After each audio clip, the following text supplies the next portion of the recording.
करणार असं देखील त्यांनी घोषणा केलेली आहे.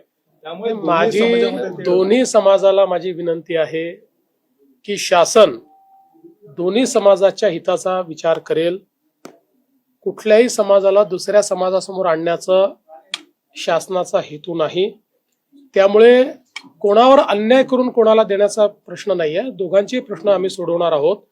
त्यामुळे ओबीसी समाजानेही हे लक्षात ठेवावं की कुठेही त्यांच्यावर अन्याय आम्ही होऊ देणार नाही. आणि मराठा समाजाने हे लक्षात घ्यावं की आम्हीच सोडवलेत सगळे प्रश्न, दुसरे कोणी सोडवले सांगावं कोणी सोडवलेले आहेत. मराठा समाजाचे प्रश्न आमच्या सरकारशिवाय म्हणजे मी मुख्यमंत्री असताना, शिंदेजी मुख्यमंत्री असताना तेव्हाच सुटल्यात. बाकी कधी सुटले प्रश्न आणि आम्हीच सोडवणार आहोत. आंदोलन जमलेली आहेत. महाराष्ट्रातच मराठा आंदोलन नेमकं काय होतं? मुळामध्ये ही जी सगळी आंदोलनं होती त्या लोकांना हे लक्षात आलं की ईडब्ल्यूएस आल्यानंतर त्यांचा प्रश्न बऱ्यापैकी त्या ठिकाणी सुटलेला आहे. आपल्याकडे कदाचित ती ईडब्ल्यूएस ची मानसिकता तयार झाली नाही आणि त्याच्यामुळे काही प्रश्न कॉम्प्लिकेटेड आहेत. पण आता आपण तोही प्रश्न सोडवलेला, आपण आरक्षण दिलेलंच आहे आणि कोर्टात अजूनही ते टिकलेलं आहे.